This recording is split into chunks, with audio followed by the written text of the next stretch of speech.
Hey, how's everybody doing today? We're going to talk to you about some issues going on around the world, including here at our home in Toronto. And some of those issues range from what's going on in Syria and Iran in the Middle East to Toronto transit woes, all the way to the end of the long gun registry, which happened just a couple days ago.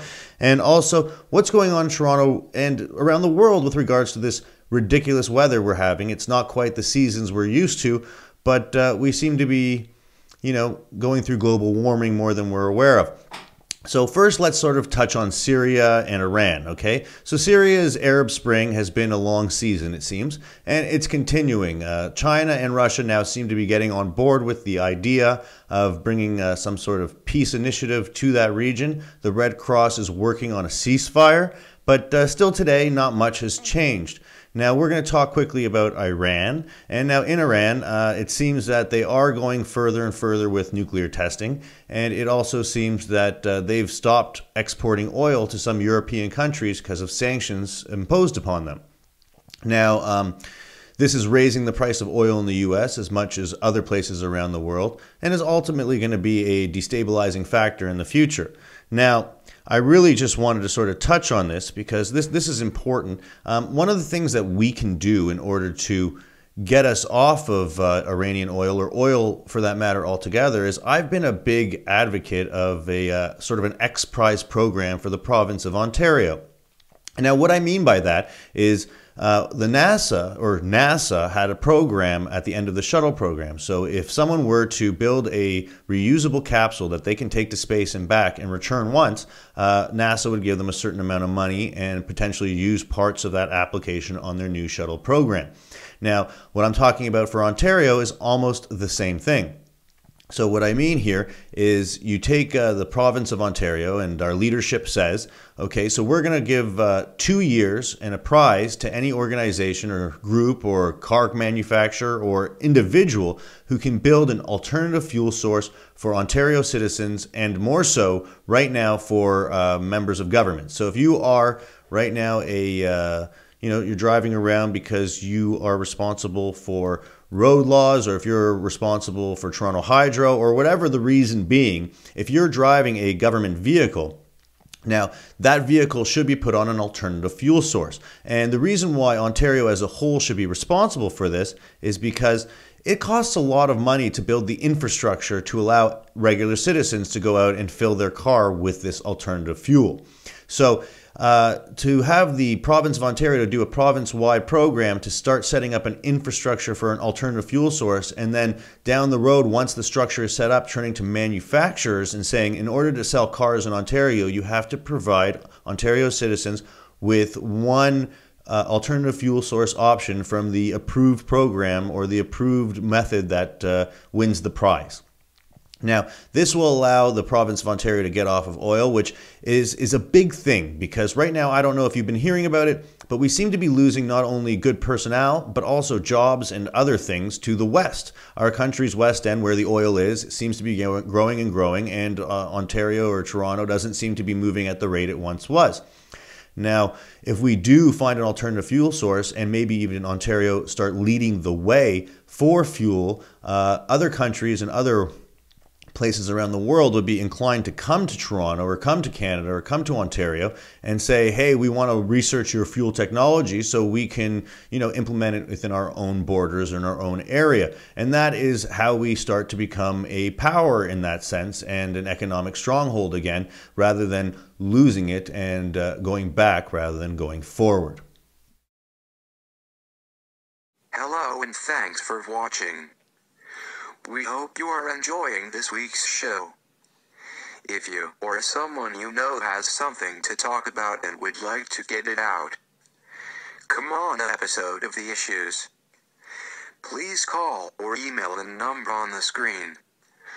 Once more, thanks for tuning in this week, and we hope to see you next time.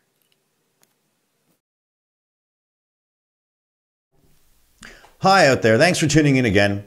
We're going to talk to you for a minute about the long gun registry, Pierre Trudeau, and sort of what's going on the federal level with regards to this at the moment.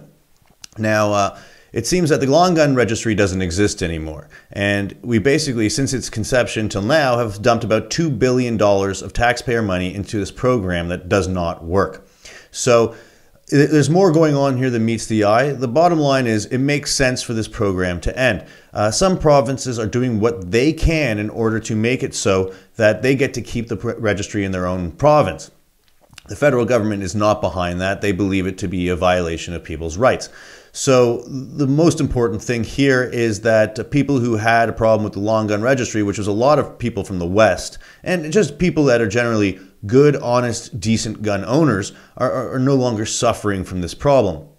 And truly, it's my belief that we have to stop focusing on people that own guns legally and follow the rules of firearm ownership, and we have to focus our energy on people that illegally have firearms. And quickly touch base on this, there was a gentleman that shot himself in the leg with his own illegal firearm, and if you are caught with an illegal firearm, there's a 3-year mandatory sentence. Now, a judge said that he would not give this person the 3 years because that would be cruel and unusual punishment, which is a part of our charter that we are protected. So the thing here is that the federal government still wants to impose these mandatory minimums.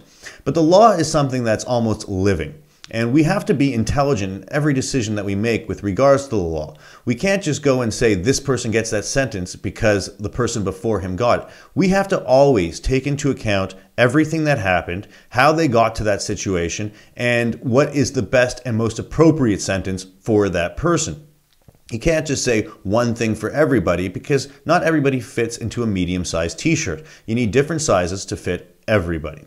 Now, quickly touching on the long gun registry, I want to talk about police officers and firearms quickly.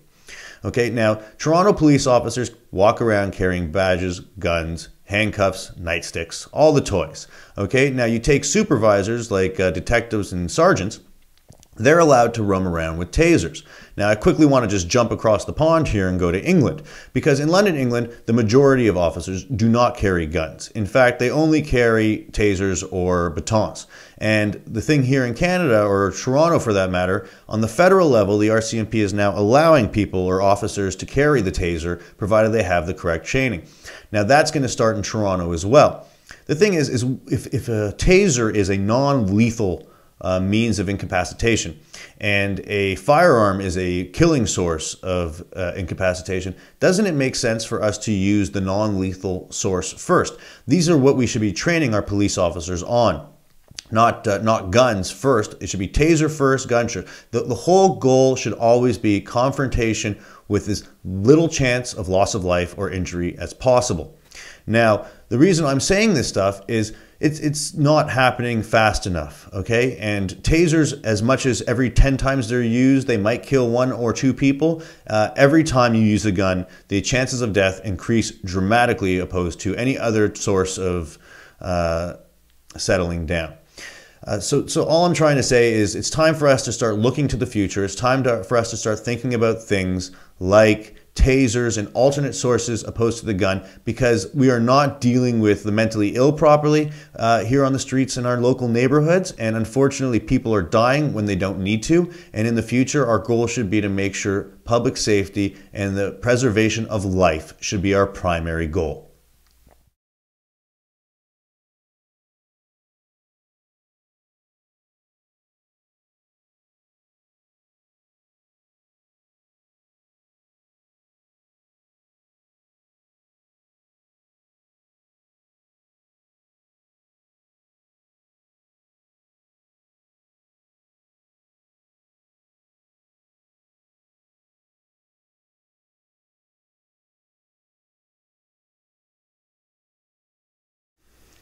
Hey everybody, once again we're going to talk to you about term limits. I've touched on this a little bit before, but I want to understand or explain to you my full understanding of term limits and why I think they should be applied on the municipal level right now, and we should find ways to apply them on the provincial and federal level. Now, first of all, term limits are basically this, okay? You have a job for 4 years. You're an elected official. That's 1 term. Okay, you serve 8 years, you've now served 2 terms. You serve 12 years, you've served 3 terms. Okay, How many terms should you be allowed to sit in? And that's the question here. In the United States of America, a sitting president can only sit for 2 years. The last president to do that did it during World War II. His name was Roosevelt. He was FDR. And he was voted in 4 times, died in his last term. Now, going back here, and let's start at Toronto. We need term limits in Toronto. As much as Jobs for Life were bankrupting the city, so same with the lack of term limits, okay? Term limits are that important. We can't keep paying politicians just to keep their job. We have to start paying politicians to do their job. Now, the reason why it's a problem at the provincial level is you can have something called a minority government. And what happens when you have a minority government is you can have an election at any time. Whenever the premier puts forward some sort of bill or some sort of information, the opposition could vote against it and force an election. Now, when this happens, the people sitting don't get to serve the entire term. So that's why there's a problem with term limits on the provincial level and the federal level, because the same rules apply. Now, there should be some sort of stipulation there, however, saying that once you serve the equivalent of 2 or 3 full terms, which is either 8 or 12 years, that you no longer can reapply for that job. So I'm not saying that if you're a member of provincial parliament and you've been sitting there for 8 to 12 years, let's say, you have to quit. All I'm saying is you might want to move a riding over and allow someone new into this job position rather than, monopolizing it for eternity. So the biggest advantage of this is when you get new blood into these organizations, people tend to look differently. And I don't know if you've been aware of what's going on in our city, province, and country, but on the government level, there's sort of been a lack of doing anything, and that's got to change.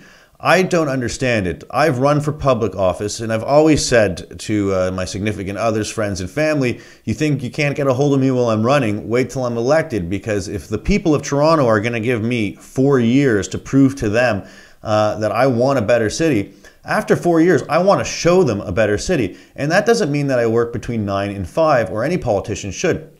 If you want to take the responsibility of becoming an elected official and representing your neighbors, it's almost like a military position. When you're in combat, you can't leave, okay? You are there and you're doing what's in the best interest of the people. And that's one thing we have to start reminding them of. And I've actually been someone that says, call your councillor, call your member of parliament. And that's true. That's important. But these days we have other advantages to us.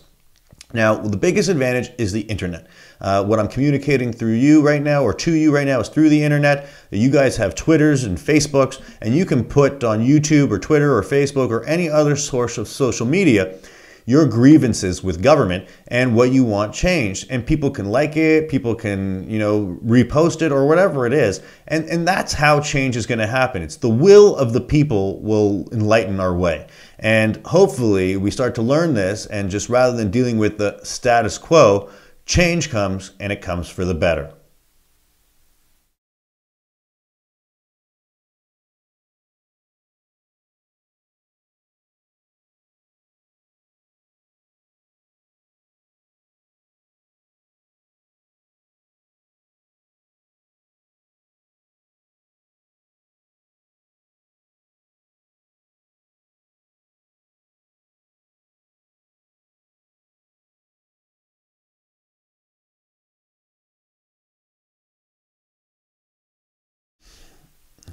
So now we're going to talk a little about what's going on at the TTC. About 2 weeks ago, we heard that the LRT got beaten out the subway got beaten out by the LRT, back to Transit City, or Plan C. I don't know what it's being called, but it's definitely one of those. But more importantly, this week, we found out that the GM for the TTC is no longer the GM. Actually, he's not with the program altogether. The reason for this is it seems that our council wanted to sort of send a message saying that we're no longer tolerating not listening to the people. The truth here is what we have to actually look at is responsible spending in the city level. Now, the TTC is a program that's probably about 35 years dilapidated. And to be quite honest, in the last 35 years, the best thing we've seen go into the TTC was the Shepherd subway line, which is being described as a useless line. And they don't want to add to it, or some people are saying not to add to it, because it's not going to benefit anybody. The 3 LRT lines that they are going to build for the Transit City program way outweigh the 1 line of the subway that they were planning on building to replace it. Now, going back to the GM of the TTC, I want to sort of touch on why development there, I believe, has slowed down so much or is almost non-existent. And I want to sort of talk about responsibility of the city councilor and the mayor, and we'll do this really quick, okay? So a city councilor, which oversees approximately 50,000 Toronto citizens, more or less depending on their particular ward, makes just under $100,000 a year. Okay, the mayor of Toronto makes just under $170,000 a year. Now, the chair or the general manager of the TTC was making just over $250,000 a year. Now, I don't know about you, but if I was making that kind of money, I'd probably be inclined to take a limousine to work. Now, if I'm sitting in the back seat of a limousine, how much do I really care about what's going on the transit system? Now, this is a disconnect. Okay, so you're basically having people that are, I guess, privileged or of the 1% catering now to the bottom 99%. And the disconnect is if everybody on the TTC was making that kind of money, they would not be taking the TTC. Now, the reason why I'm applauding the administration of current as to release the GM is because the $300,000 that was being spent towards his salary could honestly be better used going towards new programs, new buses, the subway line, or whatever it is. But the problem doesn't lie with simply the GM. Okay, there is a bloated problem in most government programs right now where the salaries are absolutely ridiculous. People should not be making this kind of money for services that are not pristine or perfect. Okay, so if you want to say that our water system is amazing and the guy there is making $150,000 and you want to give him another $10,000 a year because he's done an amazing job for the last 5 years, I'm not going to say, no, he can't make more than the mayor of Toronto. I'm not going to say, no, we can't pay him more because he's doing a good job. But the big problem here, and it's on a level that's more than just the TTC, is we are actually saying to people, if you do a bad job, we're going to pay you more. And this is the mentality that has to change for the government, okay? If people are getting paid way too much money to do a bad job, where is the encouragement for them to do a better job? And the only way to say to people that you're gonna do a good job for me is if you get reprimanded if you don't. And that's what we have to do. We have to stop people from getting raises for doing a bad job, and we have to start encouraging quality work and good work. And once we have those things, once again, a better Toronto is what we'll have, and a better Ontario and a better Canada.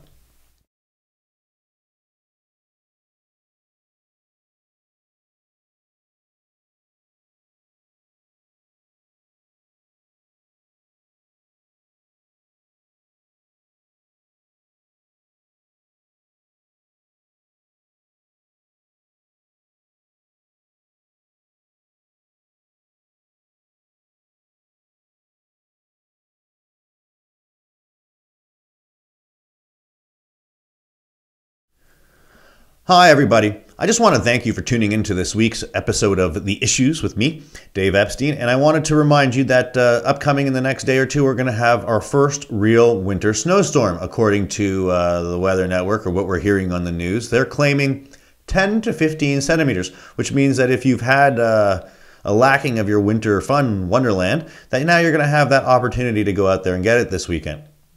But more importantly is I want to talk about what's going on in Europe and even across Canada and the US. We've had freak snowstorms in Europe and the southern US, but here in Toronto, Canada, it's pretty much been spring all winter long.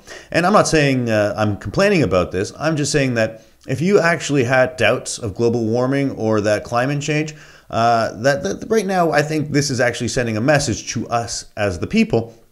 Listen, don't doubt that Mother Nature is more powerful than man, because she is. And I'm not saying that. I believe that's the message Mother Nature is sending. Now, what I'm trying to say to you is you might think that this is being caused by your car, You might think this is being caused by air traffic or military jets or whatever you want.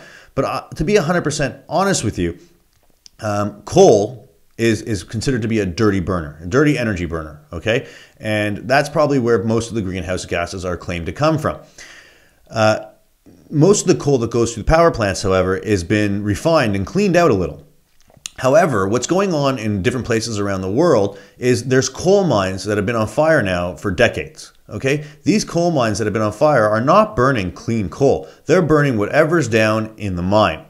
So if you think changing your driving habits, or if you think that not taking that trip, or if you think buying the smaller engine for your motorboat, or whatever it is going to actually benefit the global warming problem, or going to a sailboat rather than a motorboat, or whatever it is, I'm sorry to tell you, that just doesn't seem to be the case. The truth and the only way to solve this problem is Mother Nature is going to do it for us. Eventually, she is going to correct whatever we flaw. And that's something that we as a people have to start understanding. It's not working against one another, not working against the planet. There has to be a certain level of coercion, and we have to start working together. And hopefully in the future, that's what we'll do. And just be careful out on the roads this weekend. And I look forward to seeing you next week, where we talk about what's going on around the world, especially focusing here on what's going on in Toronto. Talk to you soon.